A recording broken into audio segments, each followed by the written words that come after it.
Muy bien, buen día.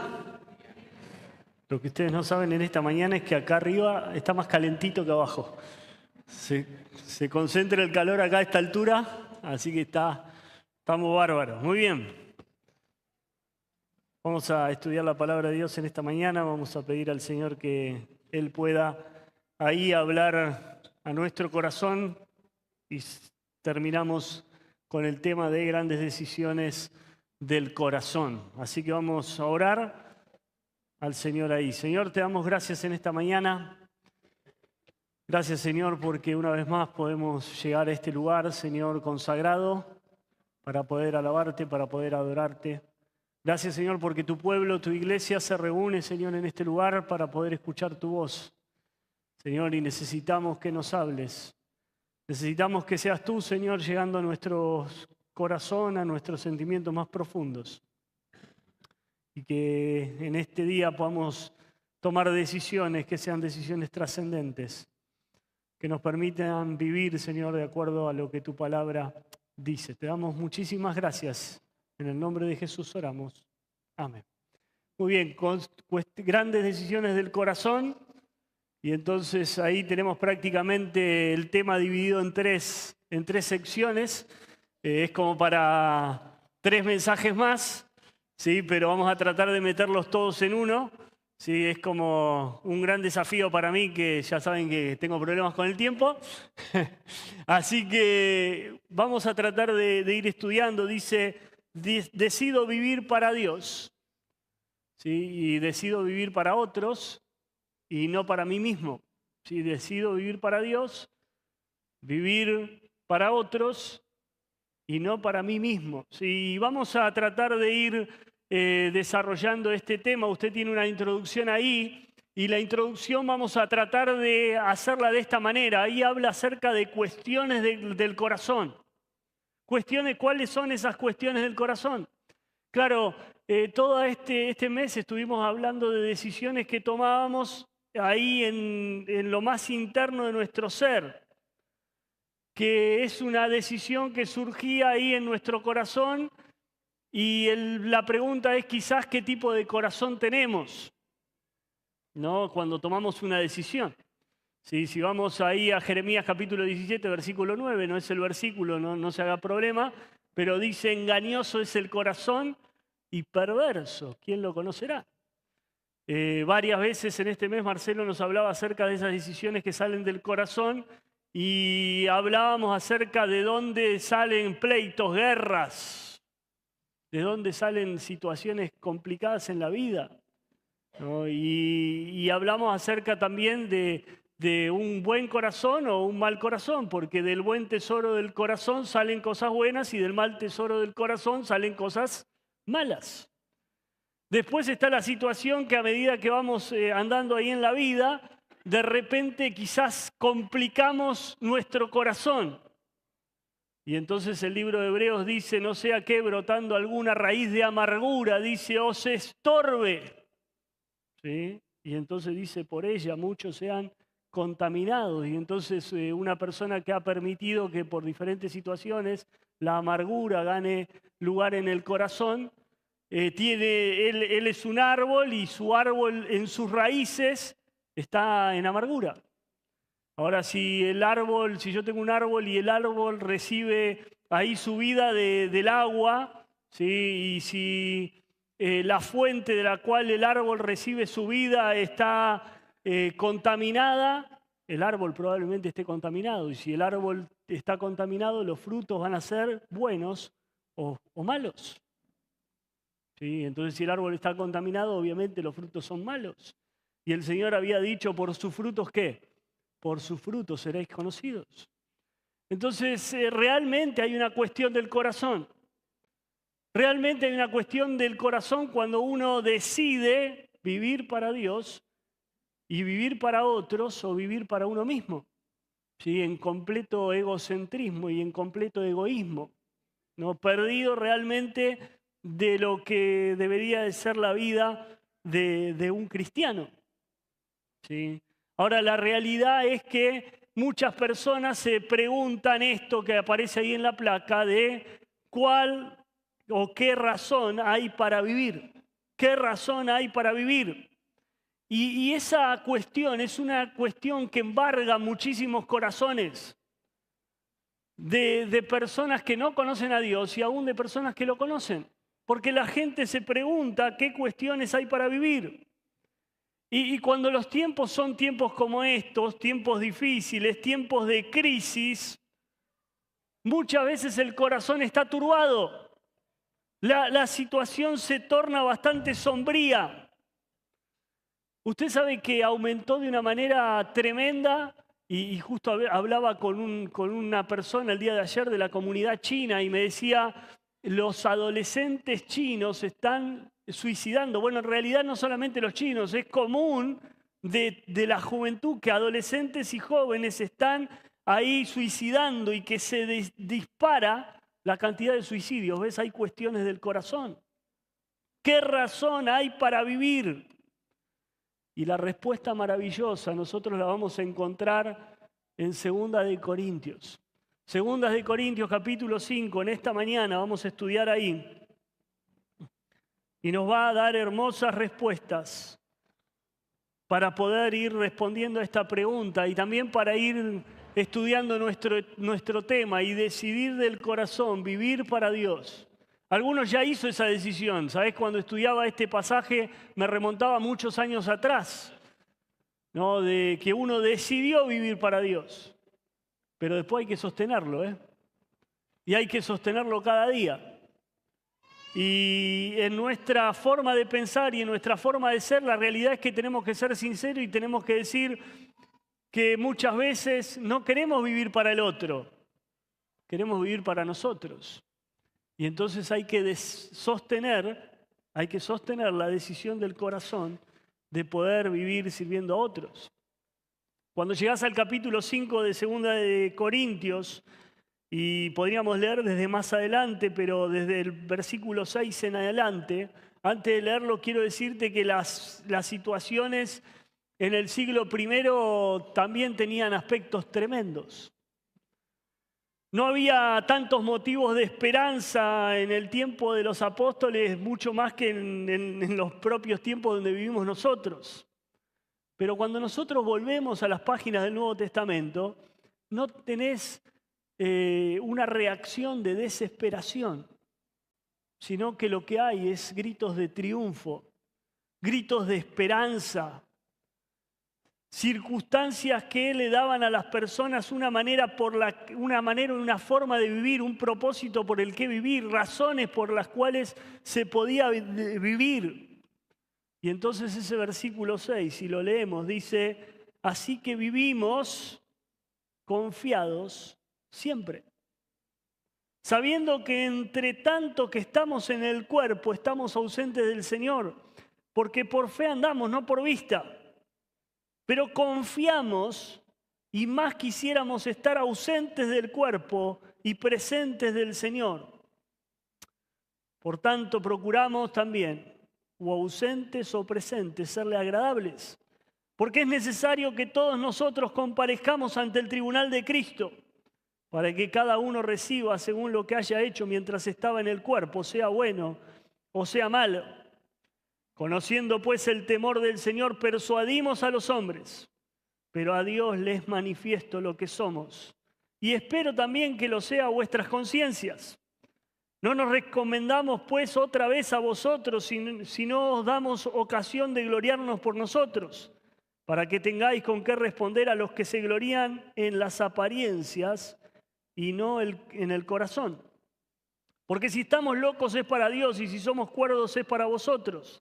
Porque el amor de Cristo nos constriñe pensando esto, que si uno murió por todos, luego todos murieron, y por todos murió, para que los que viven ya no vivan para sí, sino para aquel que murió y resucitó por ello, de manera que nosotros de aquí en adelante a nadie conocemos según la carne, y aún si a Cristo conocíamos según la carne, ya no le conocemos así. De modo que si alguno está en Cristo, nueva criatura es. Las cosas viejas pasaron, aquí todas son hechas nuevas. Versículo 8 dice así que vivimos confiados siempre. Y el versículo 8 dice, pero estamos confiados. Y esta nota viene pasando en el pasaje desde capítulos anteriores. Por ejemplo, desde el capítulo 4, versículo 1, está diciendo ahí, teniendo nosotros este ministerio, según la misericordia de Dios, no desmayamos. Por eso te digo que es una cuestión del corazón. Ellos dicen, nosotros hemos recibido el ministerio por una cuestión de misericordia de Dios y no desmayamos. Y no tenemos tiempo para hacer el recorrido también en el capítulo 4, pero el versículo 16 dice, por tanto, no desmayamos. Seguimos adelante. Aún en tiempos y en circunstancias que realmente tenemos ganas de tirar la toalla. ¿Cuántos han tenido ganas de tirar la toalla? No levante la mano, tranquilo. Pero algunos son sinceros y dicen, sí, ya. Son cuestiones del corazón. Y necesitamos sostener una decisión que hicimos delante de Dios, y la decisión fue vivir para el Señor. Aquel lugar, en aquella tarde fría o mañana o noche, que estabas solo con la palabra de Dios o acompañado de alguien y que te diste cuenta que el Señor te habló, que te limpió los pecados, que te perdonó, que te salvó y que ahora tenías que vivir para Él. Y hay que sostener aquello. Y no solamente eso, necesito sostener en no vivir para mí mismo, necesito sostener en que voy a vivir para el otro. Que no voy a mirar por lo mío propio, dice ahí Filipenses capítulo 2, sino por el bien del otro. Que voy a aprender a mirar por las necesidades del otro. Bueno, esta es una narración hermosa que habla acerca del poder y la actividad y la disponibilidad de Dios para nosotros. Y que nosotros realmente podemos confiar en Él. Esa es la base de la esperanza cristiana. Eso hace que el apóstol diga, y por esto no desmayamos. Y entonces hay algunas cuestiones que necesitamos resolver en el corazón. Y la primera de ellas es la comunión con Dios. ¿Ves? Es el lugar secreto porque hablamos de vivir para Dios y quizás nuestra mente se remonta en qué es lo que podemos hacer. Y hablamos de la actividad que desarrollamos, de las cosas que hacemos para Dios. Pero cuando vos vas a ese pasaje y leemos ahí quizás un poquito más adelante, habla acerca de que tenemos confianza porque tenemos una relación con Dios. Y es una relación viva. Sí, y estamos confiados por esa relación con Dios. Y luego dice, porque por fe andamos, no por vista. ¿Y cómo se puede vivir de esa manera? ¿Cómo se puede vivir cuando no vemos las cosas? ¿Cómo se puede vivir cuando necesitamos algunas soluciones y no vemos esas soluciones de una manera tangible? ¿Cuántos en algún momento de la vida no nos hemos quizás ahí visto parecido a Tomás? ¿No? Y el Señor le decía, porque viste, Tomás, creíste. Bienaventurados los que, ¿qué? Los que no vieron ni creyeron. El apóstol Pedro dice, a quien amás sin haberle visto. ¿Y qué será cuando le podamos ver cara a cara? Pero es una relación que ha empezado en la vida, es algo que ya hemos decidido en nuestro corazón desde antes, estar relacionados con Él, tener comunión con Él. Por esta razón nuestra vida tiene sentido, por eso tenemos fuerzas renovadas, por eso no desmayamos, porque el Señor está con nosotros siempre. Y espero que sea una realidad y una verdad en su vida. Los discípulos ahí en el aposento alto pasaron por un momento de turbación, ahí en Juan capítulo 14, versículo 1. Y Él les dijo, no se turbe vuestro corazón. Si creen en Dios, crean también en mí. Hay esperanza. Hay esperanza. Y un poco más tarde, en el versículo 18, les dice, no os dejaré huérfanos. Vendré a mí mismo, dice, y los voy a tomar para que donde yo estoy, vosotros también estéis. Y entonces habla de esperanza, habla de comunión,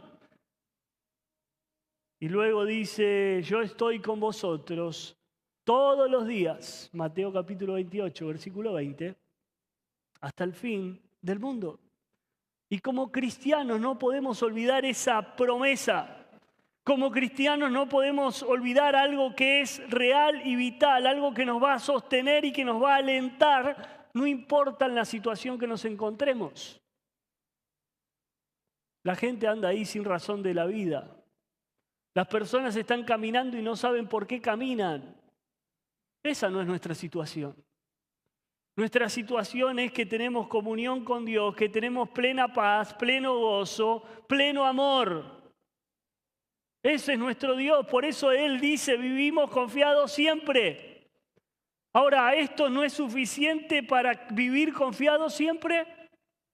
¿Esto no es suficiente para querer decidir, sostener aquella decisión quizá que ya habíamos tomado anteriormente de quiero vivir para Dios? Porque no hay otra manera de vivir. Para el cristiano no hay otra forma de vivir. Y no estamos hablando de aquellas personas que han decidido servir a Dios de tiempo completo. Estamos hablando del cristiano que no tiene otra manera de vivir que no sea vivir para Dios. Porque tomó esa decisión en su corazón. Y porque se levanta a la mañana plenamente consciente de la presencia de Dios y le dice, gracias Señor por este día. Y que se le pone un plato de alimento y le dice, gracias Señor por este alimento. Gracias porque quizás puedo escoger qué comer y si no puedo escoger qué comer, gracias porque puedo tener el alimento. Gracias porque puedo tener a la familia. Estamos hablando acerca de una situación relacional con Dios de paso 1, pero que no podemos olvidar jamás porque hemos decidido vivir para Dios, vivir para otros y no vivir para nosotros mismos. Claro, ese versículo 8 dice, estamos confiados, porque esa segunda decisión tiene que ver con esa confianza en Dios. Claro, como tenemos comunión con Él, nos relacionamos con Él, estamos en el lugar secreto con Él, estamos cercanos a Él, ¿cómo no confiar? Cuando en nuestra vida hay incredulidad, cuando en nuestra vida hay desconfianza, cuando en nuestra vida hay duda, quizás nos tendríamos que replantear cuánta cercanía tenemos de Dios. Porque quizás nos hemos enfriado, quizás nos estamos alejando y eso trae a nuestra vida duda.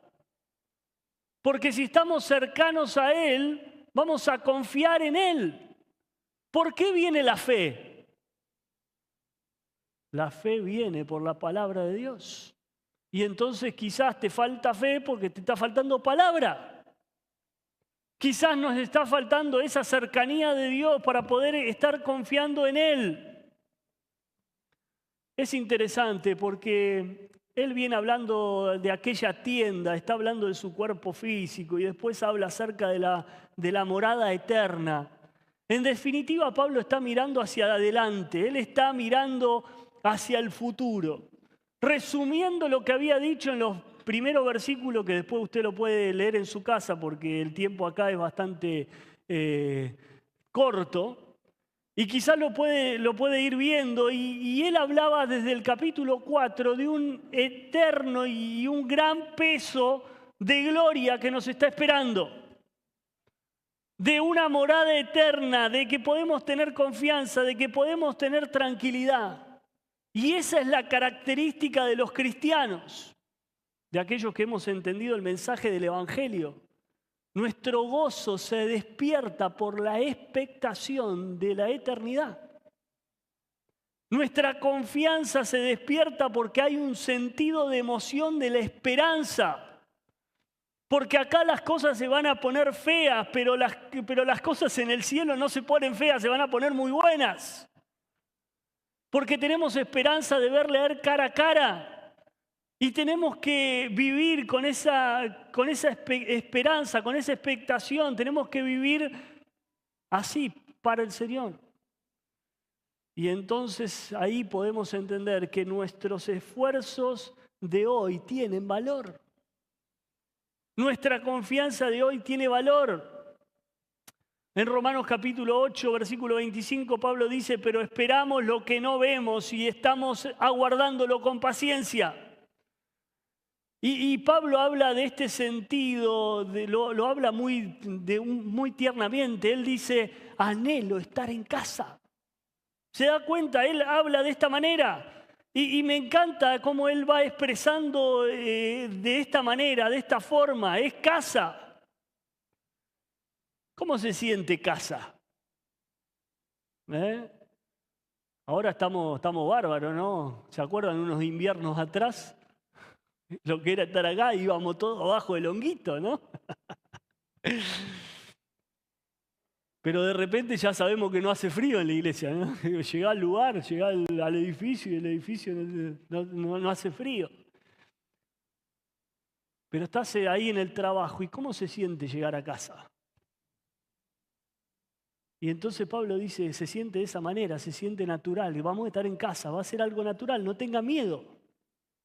Es relajado llegar a casa. Y en un momento él está experimentando esta situación y nos quiere dar ánimo por aquello que se dirige hacia el futuro. Y entonces piensen esto, hemos decidido vivir para el Señor y tenemos que confiar en Él. Y vivimos, luego dice, para agradar a Dios. Y entonces llegamos a este punto, dice, procuramos que ausentes o presentes le seamos como agradables. ¿Ves? No está hablando de vivir la vida y vivimos como podemos. ¿Y cómo está ahí? ¿Cómo se puede? Esa es la respuesta que nosotros damos. Tratamos de seguir, ¿no? Pablo dice, no desmayamos. Y estamos confiados siempre. Y tratamos ausentes o presentes vivir para hacer ¿qué? Para serle agradables. Es interesante porque llegaban a Jesús y querían tentarlo, ¿no? Y llegaban a Él y le decían, a ver, vos que siempre respondés bien, ¿cuál es el más grande mandamiento? Y entonces el Señor le dijo, mirá, el más grande mandamiento es amarás al Señor tu Dios de todo tu corazón, de toda tu alma, de toda tu mente o con todas tus fuerzas. Y después les dijo, y el segundo es similar, amarás a tu prójimo como a ti mismo. Y las personas estaban sorprendidas de que hablaba con sabiduría. Y hablaba de lo que hablamos hoy, de vivir para Dios, vivir para el otro y no vivir para nosotros mismos. Pero porque hay una expectativa dentro de ese futuro que va a ser verdad cuando nosotros le veamos cara a cara. Porque necesitamos vivir para complacer a Dios. Procuramos serle agradables. Procuramos que Él se agrade de nosotros. Nuestra meta en la vida, nuestro propósito en la vida es que Dios se agrade de nosotros. Esa es la auténtica razón que tenemos para estar aquí en la tierra, complacer a Dios. El problema es cuando queremos complacer a las personas, cuando queremos caerle bien a las personas. Pero nosotros tenemos que ser la delicia de Él. Tenemos que ser la alegría de su corazón. Cuando Él nos mira y trabaja con nosotros, los que tenemos hijos, o los que fuimos hijos todos, ¿cómo se sentía ser agradable al padre o ser agradable a la madre? ¿Cómo se siente cuando un hijo es agradable? ¿Cómo se siente cuando un hijo no es tan agradable, no? Pero la realidad es que procuramos serle agradable y entonces Él, y rápidamente porque no tengo tiempo, pero en el versículo 10 había dicho, es necesario que todos nosotros comparezcamos ante el tribunal de Cristo, para que cada uno reciba según lo que haya hecho mientras estaba en el cuerpo. Y claro, Él está ahí hablando acerca de agradar y entonces nos introduce en el tribunal de Cristo. Un tribunal que va a ser en primer lugar para revelación, porque ahí se verán los motivos del corazón. Ahí se verán los rincones interiores. Ahí va a ser una revelación, literalmente seremos manifestados o seremos develados. Lo que habéis oído en los aposentos, dice, se proclamará en las azoteas. Es necesario que todos comparezcamos. Y entonces va describiendo que no es tan importante lo que hacemos como solemos pensar, sino cómo lo hacemos o por qué lo hacemos. Y ahí es un momento de revelación, de manifestar el corazón, donde hay una multitud de cosas que aparentemente están bien, que nosotros podemos hacer. Pero si no fueron para agradar a Dios, no van a estar tan bien. Y ahí quizás vamos a ver si Dios aprueba o no aprueba. Y es interesante lo que dice Hebreos capítulo 11, versículo 6.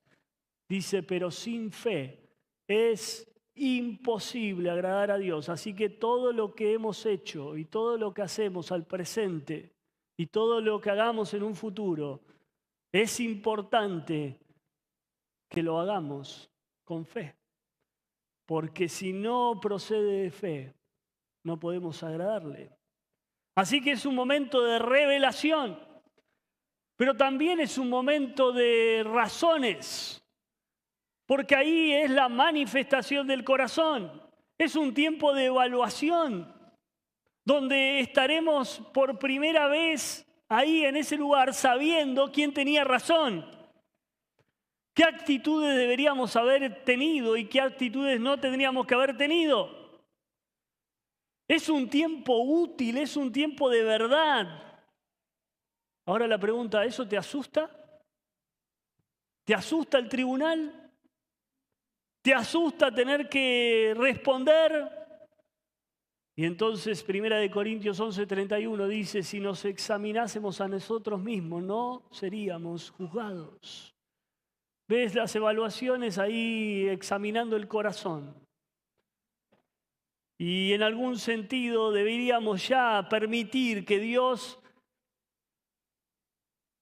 nos haga ver lo que somos en realidad. Que Dios trabaje con nosotros. No deberíamos resistirnos o rehusarnos a que Dios trabaje con nosotros, a que Dios nos muestre a través de su Espíritu qué cosas estamos pensando mal, qué cosas estamos haciendo mal, qué motivación es mala, no es correcta. Y cuándo estamos pensando por nosotros y no estamos pensando por el hermano.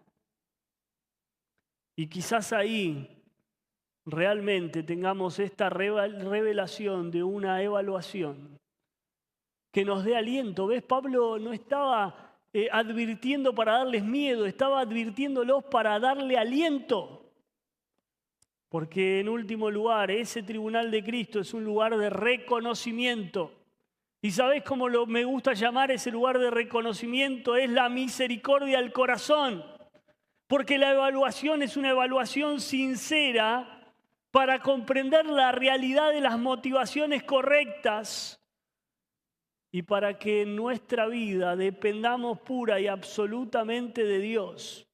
Y entonces en 1 Corintios capítulo 4, versículo 5 decía Pablo, y entonces cada uno recibirá su alabanza de Dios.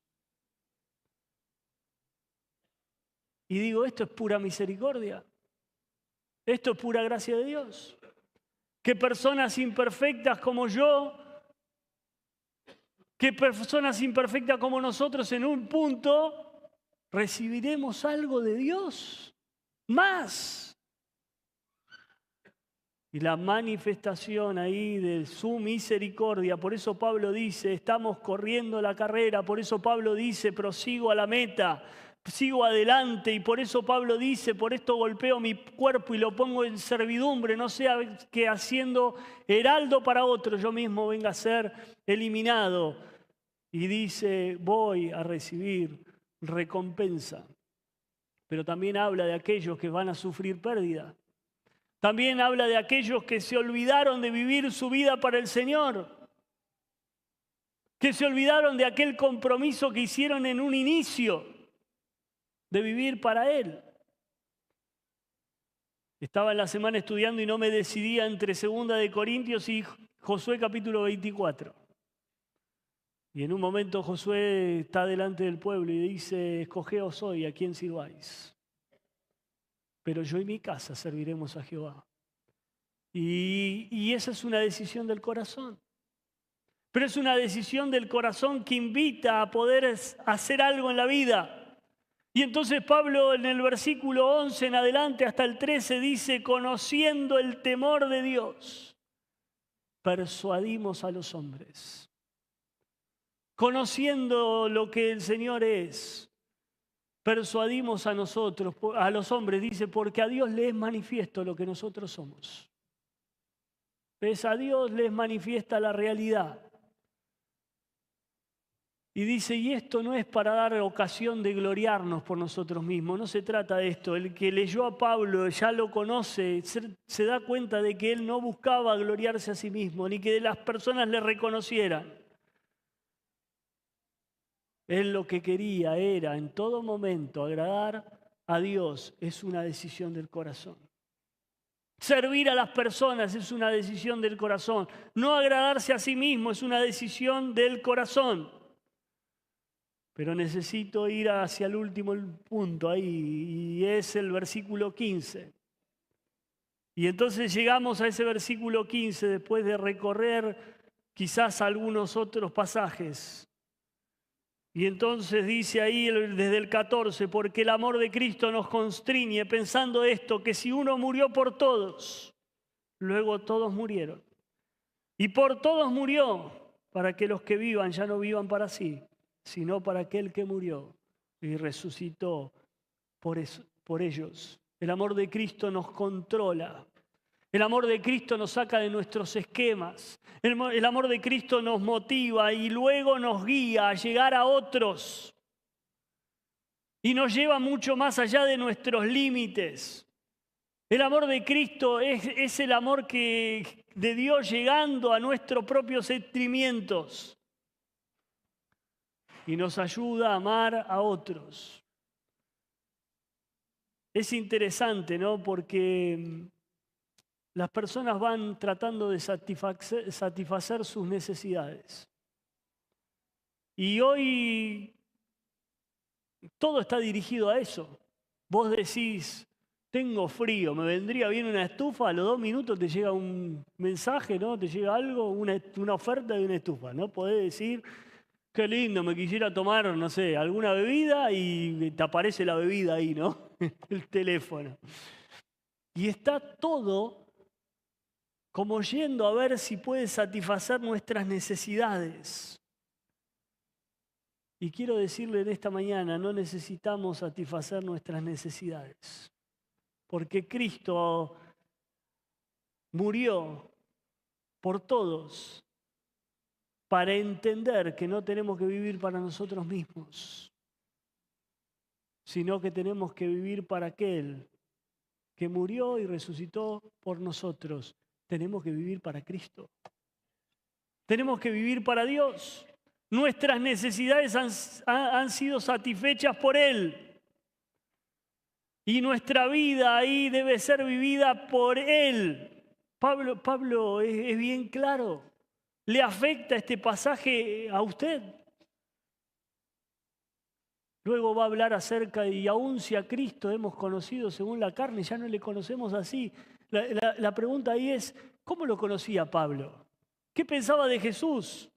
Hubo un tiempo seguramente que él pensaba de Cristo cualquier otra cosa menos todo lo que dice acerca de Cristo después.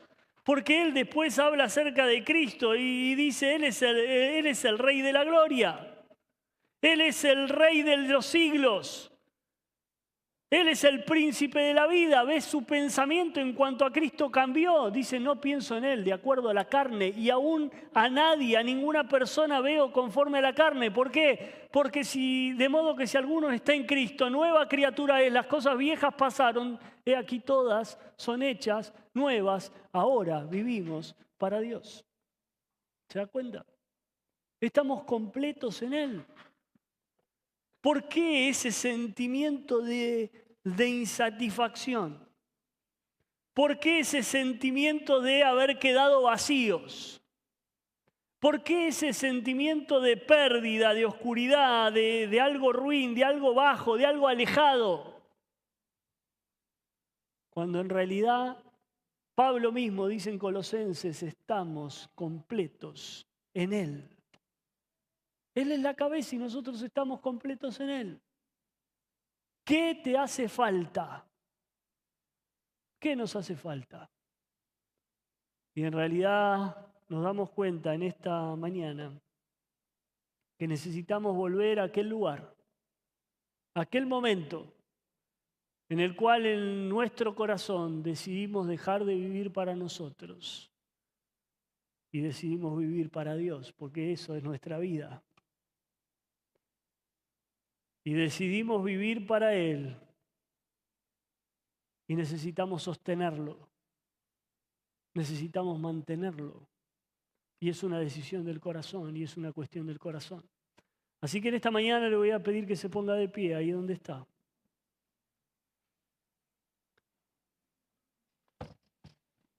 Y quizás preguntarle antes de terminar, ¿qué hace o qué va a hacer con esto? Porque es una decisión del corazón. Y quizás la decisión del corazón ya la tomó, pero se da cuenta que necesita sostenerlo. Se da cuenta que necesita seguir adelante. Se da cuenta que Pablo dice, no desmayamos. Vivimos confiados siempre. No desmayamos, seguimos adelante.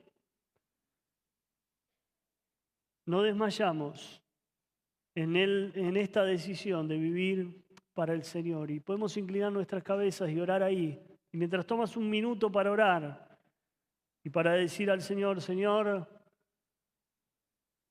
necesito hacer firme mi decisión. Quizás es un momento para parar, ir a ese versículo 17 y si nos estás visitando, decirte, de modo que si alguno está en Cristo, nueva criatura es, las cosas viejas pasaron, y aquí todas son hechas nuevas.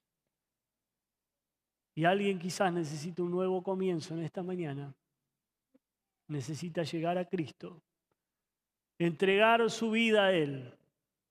Él murió y resucitó para salvarte. Murió y resucitó para que nosotros tengamos vida en Él. Amado Señor, te damos gracias en esta mañana. Gracias, Señor, por traspasarnos con este pasaje en esta mañana.